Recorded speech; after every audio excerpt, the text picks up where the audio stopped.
What's going on, everybody? Welcome into the Bulls Report. We got a loaded show for you guys today because the latest Chicago Bulls news, it just doesn't stop. And we got updates around Nikola Vucevic, Coby White, and Ayo Dosunmu. Some in-house news for the Chicago Bulls. We all know with free agency just around the corner, the Bulls are going to have to make a lot of decisions in-house first before they kind of, look elsewhere and try to see how else they can improve this roster. So I'm going to give you guys the Vooch update and then the two updates on Coby White and Ayo Dosunmu just here in a second. But guys, as always, make sure you guys hit that subscribe button. We're closing in on 3,000 subs here on the channel. And plus, it helps me out a lot, especially in terms of, looking good for my boss at work. So help me out. Go down there. Free, easy way to just support the Bulls Report and just join the kind of Chicago Bulls family. We're growing here on YouTube. So if you guys haven't already, just hit that subscribe button. But let's talk about it. Let's start with Nikola Vucevic, because on the Zach Lowe podcast, he came out and said this. This was kind of a bombshell report that dropped late last night.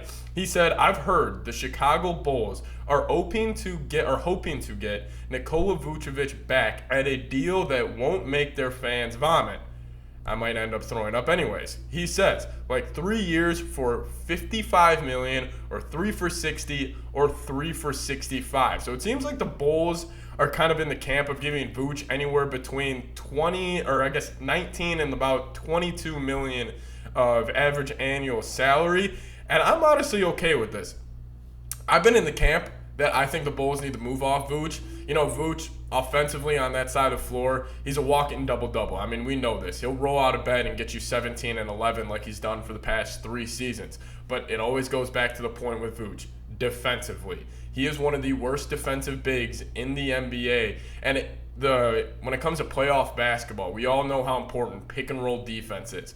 Pick and rolls get spammed more in the NBA playoffs than any other play, especially if you watch like the Cleveland Cavaliers play, just how they run their offense. It's a ton of high pick and roll. They get the other teams big out on the perimeter, and they just let their guards work. And if your big is Vooch switching onto those guards, good luck. It's pretty much barbecue chicken for the other team's offense. So the Bulls, they're looking like they're going to give him a 3-year, $55-60 million deal. And at that price range, I am okay with it, because at that price, I actually think this helps the Bulls' case in performing a sign and trade. I think, and it may not be before the season starts. Like, this may not be like, oh, this happens this Friday or on the 4th of July. We always know, news breaks on the 4th here in the NBA world. But this could be something where we're looking at, that late January, early February before the NBA trade deadline. And maybe a team who's kind of on the verge of contending needs some help at that 4 or 5 position. And they could hit up Chicago and hit up AK and be like, hey, we'll give you a first-round pick for Vooch, because honestly, the contract's favorable, and they wouldn't need to kind of, take on like a 3-year, $80 million contract that was initially reported with Vooch. So for this deal, I'm actually okay with it. I mean, 3 for $55 and 3 for $60 for Vooch. I mean, whatever your thoughts on Vooch, if you're getting a top, I mean, no matter what you think of him, he's a top 10 center in the NBA. No matter what you think of him, if you get him for that price range of that $20 million a year, I would take it. And I kind of had this comparison come to my head a couple of days ago with the center position in basketball. I think it's very similar to the running back position in the NFL, where a lot of these guys are kind of replaceable. Like, I do think you can go get the next center in the draft. Like, I think when it comes to like point guards, shooting guards, and small forwards, those are very hard to replace in the modern day NBA. But in terms of getting a center, I think you could go get a center in the draft immediately and have that production value from a guy like Vooch to a rookie. I don't really think it would be as extreme if you were going from a guy like Zach LaVine to a first-round rookie or whatever it would be at that spot. But that's a report coming from the Zach Lowe podcast, is that the Bulls are hoping to get Nikola Vucevic back on a very team-friendly deal. And the report did come out that we talked about, I think it was on yesterday's video, that Vooch would be open to taking a hometown discount with the Chicago Bulls. So it's looking like this might be a notification I get on my phone any second now that the Bulls do plan on re-signing Nikola Vucevic.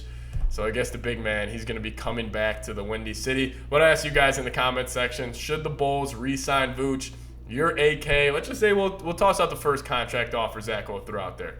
His agent comes to you and says, we'll sign for 3 for $55. Would you offer that contract deal for Vooch? Give me a yes or no down in the comments section.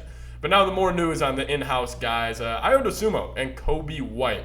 We all know they have their team options coming up, and the Bulls, as expected, they have tendered their qualifying offers to Ayo Dosunmu and Coby White, and they actually, little side note here, and they offered a two-way qualifying offer to Terry Taylor. Just some side news, maybe he could end up making the roster. But let's focus in here on Ayo and Coby. The Bulls are going to have options.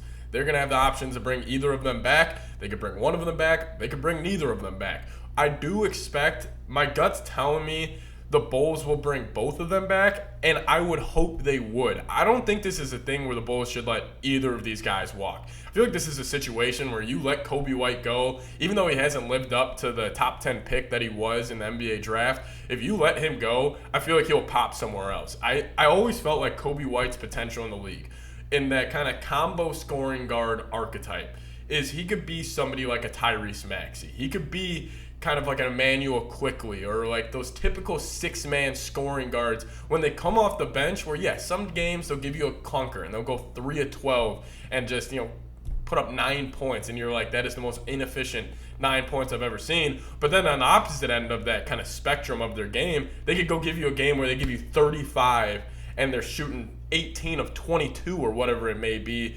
where I do think Coby White kind of has that kind of unreal offensive talent where he could go have a scoring kind of offensive explosion on any given night. So I'm still a believer in Coby White, and that's also why I'm in the camp of, if we're talking about free agency, connecting it there, I'm kind of out on a guy like Fred VanVleet or the Bulls trying to upgrade their guard spot. Because if you look at the Bulls guards, if you do bring back, obviously, Ayo and Coby White, and then Zach LaVine, DeMar DeRozan, let's just say you do bring back a Patrick Beverley, you got 5 guards right there who are going to get minutes. And if you bring in a guy like VanVleet, who's going to demand 35 minutes, 30 minutes a night, it's just going to end up kind of hindering the development of a guy like Ayo and Coby. But let's focus in on Ayo here for a second. Obviously, the hometown kid, went to Morgan Park High School, just about 15 minutes away from where I grew up. I've been a fan of Ayo. I mean, he obviously went to the University of Illinois, playing high school basketball in Chicago, and then he got drafted by the Bulls in the second round. And that rookie year, he was fantastic. Like, he had unreal efficiency. He shot around 37% from 3, but in his second year, he did kind of have that sophomore year slump, which I get. That's going to happen, especially for these guys in the modern day NBA. And the Bulls just overall this past season were a little bit of a dumpster fire. They were fairly healthy, but they just didn't really contribute to winning at the highest level. And Ayo's lack of production and lack of efficiency, I don't think that's kind of going to be replicated in the upcoming years. I think Ayo is a guy, I think he contributes to winning at a very high level. He does the little things. I think he's kind of that connector piece on offense where he is not that kind of combo scoring guard like a Coby White is, but he's one of those dudes. He'll sit in that chair defensively, pick you up full court, do the dirty things, make the extra pass on offense. And yes, like, you need those guys that can go get you 40 on a given night. Those guys are unreal talents. You're going to need those guys to just go on and make a deep run in the NBA playoffs or go win an NBA championship. But you're going to also need those guys like Ayo, the dogs, the guys that do the gritty work, the guys that can muck it up, the guys you want to be in the trench hole with. That's who Ayo is. I am a firm believer in Ayo's game, just mainly because of the development. From where he was his freshman year at Illinois, nobody thought he was going to get drafted.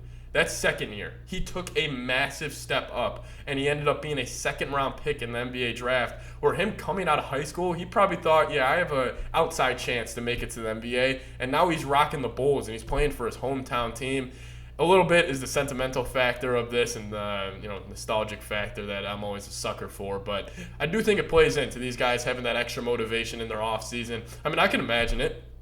Growing up playing basketball, and the Chicago Bulls draft me compared to like a low-life franchise like the Boston Celtics or something, like, I would have more motivation to work for my team that I grew up rooting for every single night. So I'm all in. I'm bringing back Ayo, Coby White, and honestly, screw it. Let's bring back Vooch as well. I mean, if Vooch is going to sign a deal for 3 years for $55 million, I see no reason not to. But I'll ask you guys this: Coby, Ayo, are you going to bring back both? You're going to bring back neither? Or are you going to bring back just Ayo or just Coby? Let me know your thoughts on the whole situation down in the comment section. Loaded show today. We broke down Vooch, broke down Ayo, broke down Coby White. Let me know what you guys' thoughts on all that and more in the comments section. And as always, guys, hit that subscribe button. Free agency starts this Friday. It's going to be jam-packed. I do expect the Bulls to be making moves because it seems like they want to win some games next season. See you guys next time. Go Bulls.